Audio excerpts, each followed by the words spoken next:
இயேசு கிறிஸ்துவின் இனிதான நாமத்தில் இன்றைய ஆவிக்குரிய சிந்தனைக்கு உங்களை அன்புடன் வரவேற்கின்றோம்.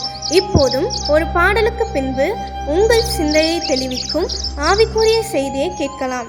தாசரே இத்தரணியை அன்பாய் இயேசுவுக்கு சொந்தமாக்குவோம்.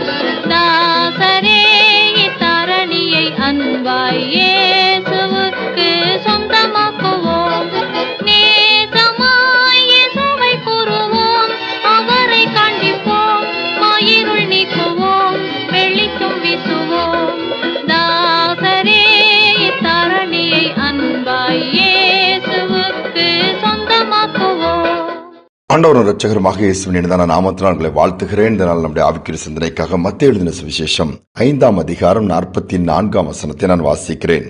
நான் உங்களுக்கு சொல்லுகிறேன், உங்கள் சத்துருக்களை சிநேகியுங்கள், உங்களை சபிக்கிறவர்களை ஆசீர்வதியுங்கள், உங்களை பகைக்கிறவர்களுக்கு நன்மை செய்யுங்கள், உங்களை நிந்திக்கிறவர்களுக்காகவும் உங்களை துன்பப்படுத்துகிறவர்களுக்காகவும் ஜெபம் பண்ணுங்கள். இயேசுவின் மலை பிரசங்கம் எல்லோரும் நன்காக அறிந்த பகுதிகள் தான் இது. ஆனால் இது நடைமுறைக்கு சாத்தியமா என்று சொல்லி நாம் அனைவர் கேட்கலாம். இயேசு பிரசங்கித்ததோடு மட்டுமல்லாமல் வாழ்ந்தும் காண்பித்தார். பிரசங்கிப்பது எளிதென்று சொல்லுவார்கள், அதை கைக்கொள்வது கடினம், உண்மைதான். ஆனால் நம்முடைய ஆண்டவர் அப்படிப்பட்டவர் அல்ல. அவர் சொன்னதை செய்கிறவர், திட்டமிட்டதை நிறைவேற்றுகிறவர். தான் பிரசங்கித்த வார்த்தைகளை தானே அப்படியே கீழ்ப்படிந்து வாழ்ந்து நமக்காக முன்மாதிரி வைத்து போயிருக்கிறார். ஒரு சத்துருக்களை சிநேகியுங்கள் சொல்லும்போது இயேசு சிநேகித்தார். என் கூடவே 3.5 ஆண்டுகள் உணவறிந்து ஊழியம் செய்து எல்லாவற்றையும் செய்த, ஏன் தன்னுடைய பணப்பொறுப்பையே கையில் கொடுத்து தன்னோடு சிஷ்யனாக வைத்திருந்தார். அவன் பெயர்தான் யூதாஸ். தன்னை காட்டிக் கொடுக்க வருகிறான் என்பதை இயேசு முன்பாகவே நன்கு அறிந்திருந்தார். காட்டிக் கொடுக்கிற சமயத்திலும் கூட யூதாஸை பார்த்து துரோகி என்று சொல்லவில்லை. 3.5 ஆண்டுகள் என்னோடு ஊழியத்தில் இருந்தாயே, 3.5 ஆண்டுகள் என்னோட கூட எல்லா இடத்திற்கும் வந்தாயே, ஒன்றும் கேட்கவில்லை, மாறாக சிநேகிதனே என்று சொல்லுகிறார்.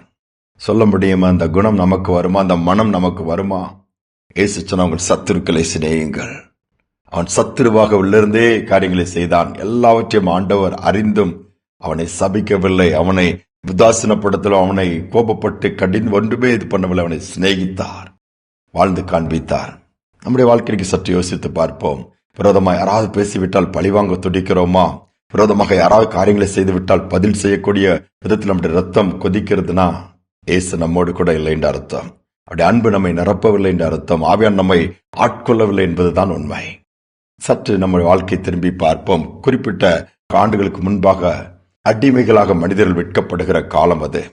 அப்போது குறிப்பிட்ட எஜமான்களும் இருந்தார்கள், நல்ல குணம் படைத்தவர்கள் இருந்தார்கள். அடிமையை முரட்டுத்தனமாய் நடத்துகிற கூட்டமும் இருந்தது. அன்பாய் நடத்தி அவங்களையும் எல்லாவற்றிலும் உதவி செய்த கூட்டங்கள் இருந்தது. மேல ஒரு எஜமான் அடிமைகளை இந்த சந்தையில வாங்கி வந்து தன் வீட்டில் வேலைக்கு வைத்தார். அன்பாகவே நடந்து கொள்வாராம். அதில் ஜோ என்கிற ஒரு அடிமை பையனை ரொம்ப அதிகமா நேசிப்பாராம். அவனும் இந்த எஜமானோடு கூட அன்பாயிருப்பான், எல்லாவற்றையும் செய்து கொடுப்பான். இவர் எதை செய்தாலும் அந்த ஜோ என்கிற அந்த குட்டி தம்பி கிட்ட பேசிட்டு தான் செய்வாராப்பா, என்ன பண்ணலாம் அப்படி பண்ணலாம்னு சொல்லி கலந்து ஆலோசிப்பாராம். ஒரு நாள் மீண்டும் என்ன சில பேரை அடிமை சந்தைக்கு போய் வாங்கி வரலான்னு போகும் பொழுது ஒரு சிலரை பார்த்து, இவர்களாம் அந்த வேலைக்கு சரியாக இருப்பார்னு வாங்கிவிட்டு அந்த பார்த்து கொண்டிருக்கும் ஒரு வயதான ஒரு நபரும் அடிமையாக விற்கும்படியாய் அந்த சந்தையில வைக்கப்பட்டிருக்கிறார். உடனே ஜோ சொல்லுகிறான், எஜமானை பார்த்து, ஐயா இவரை வாங்கிடலாமா? எப்பா இவரால் ஒரு வேலையும் செய்ய முடியாது, இவரை வச்சு நம்ம என்ன வேலை வாங்க முடியும், இவர் நமக்கு வேண்டாம். கெஞ்சி எடுத்து ரெக்வெஸ்ட் பண்ணி கேட்கிறான். சரி உன்னுடைய விருப்பம், கூட்டிட்டு வந்தாச்சு. வீட்டுல சும்மா தான் உட்கார்ந்து இருக்கிறார். நாட்கள் போனது. இவருக்கு ஒண்ணுமே புரியல, ஏன் அந்த வயதானவரை போய் இவன் வாங்கணும்? ஒரு எண்ணம் அந்த எஜமானுக்குள் இருந்து கொண்டே இருந்ததா. அதை கண்டுபிடிக்கவும் முடியல. அந்த வயதானவர் சிக்காகி விடுகிறார். பலவீனமானவன் அவரை தன்னுடைய அறையிலே ஜோ வைத்து ஆகாரத்தை கொடுத்து எல்லாவற்றையும் கவனித்து ஒரு தகப்பனை போல பார்த்து கொண்டிருக்கிறது அந்த எஜமான் பார்த்தார். அதை கூப்பிட்டு, இது உன் தகப்பனா? இல்லை என்று சொல்லுகிறான்.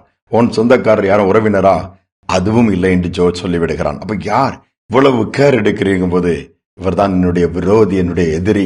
என் தகப்பனின் தாயை விட்டு பிரித்து ஒரு நாள் நான் வீட்டண்டை விளையாடி கொண்டிருக்கும் பொழுது என்னை கடத்திட்டு போய் கொடுமைப்படுத்தி சித்திரவதை பண்ணி கடைசியில பிச்சை எடுக்க வைத்து என்னை அடிமையா விட்டுவிட்டார்.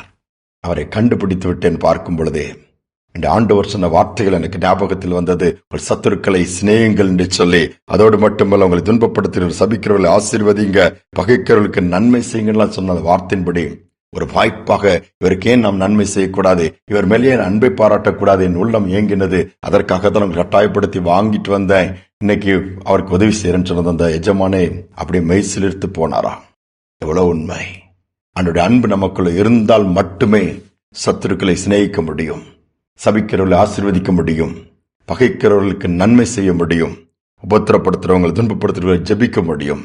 இல்லாவிட்டால் வாய் அளவில் தான் பேச முடியும், செயலில் காண்பிக்க முடியாது.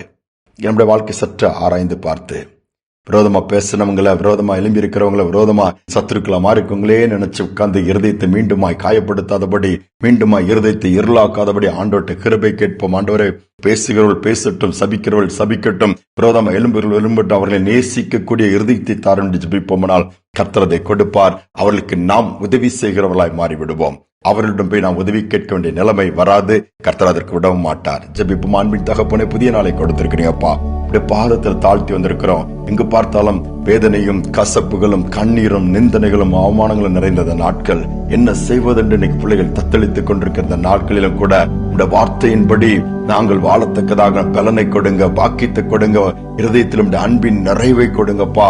நீர் இந்த பூமியில் இந்த நாட்களிலே பிரசங்கித்தீர், சொன்னீர், அதை செய்து வாழ்ந்து காண்பித்து போனீர். அதைத்தான் நாங்களும் பின்பற்ற வேண்டும் என்று அடிச்சு விடுகளாக விட்டு சென்றிருக்கிறீர். நாங்கள் அதை செய்ய எங்களுக்கு இந்த நாட்களில் கிருபை கொடுங்க.